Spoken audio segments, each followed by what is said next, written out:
is just beautiful, right? This is a recent performance in Orlando by Mexico Lindo Folkloric Ballet. It's for el Día de los Muertos, the Day of the Dead. This Mexican tradition is one of my favorites. It's all about honoring the souls of loved ones who have transitioned. Depending on where you are, the celebrations are different, but they always include some of this.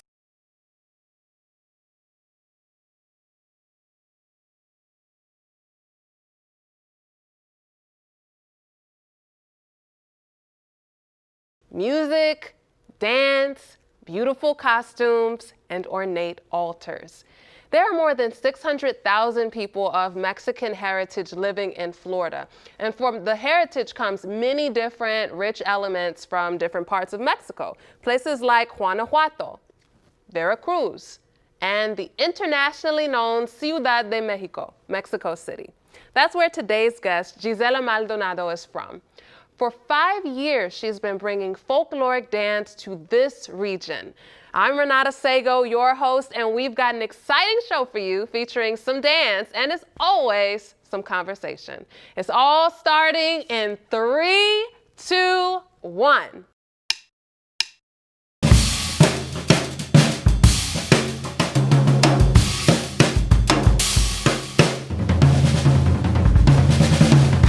Years ago, Gizela Maldonado moved to the United States.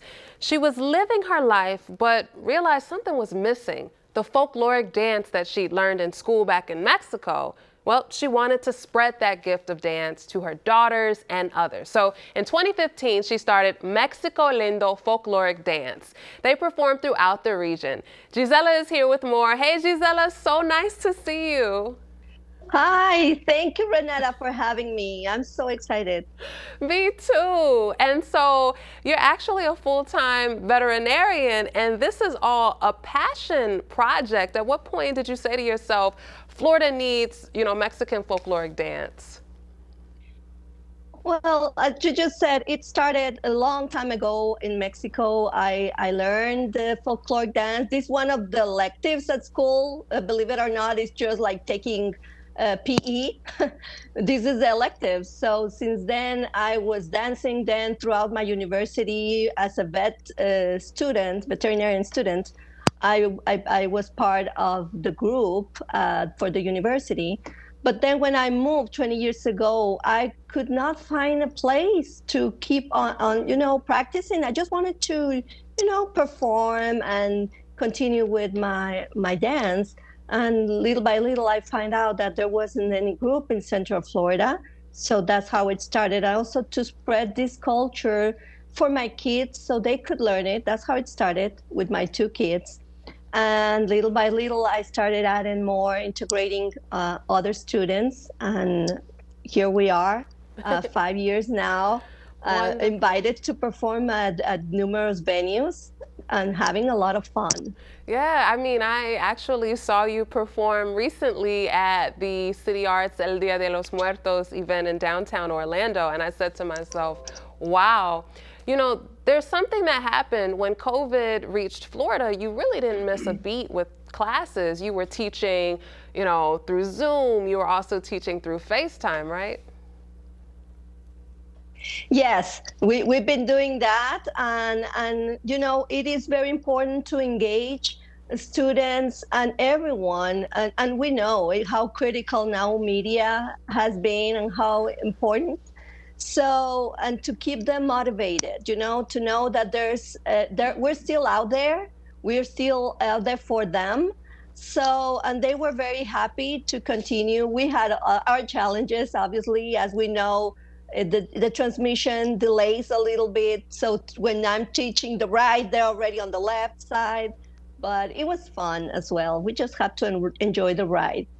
And that's how at Dia de Muertos in City Arts, one of the songs like by Linda Rostand, La Charreada, which is one of her most popular songs, we rehearsed that one through pandemic. Wow. Through isolation. Yeah. Wow, wow. I mean, phenomenal stuff. And you actually sent in some images of Mexico Lindo. Something that really stood out to me are the costumes. They're absolutely beautiful. Let's check them out.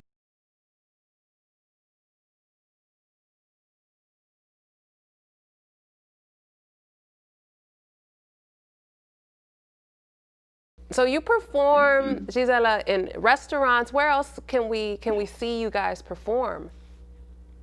We will be participating at Fusion Fest by the end of, I believe, November. That's the next one. That there's so many cultures that get together to participate in this festivity and party for the different cultures. So it is really a beautiful venue to come together as a community. Yes, and so you actually sent us some performances from the past. Let's check one of those out now.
Oh my goodness.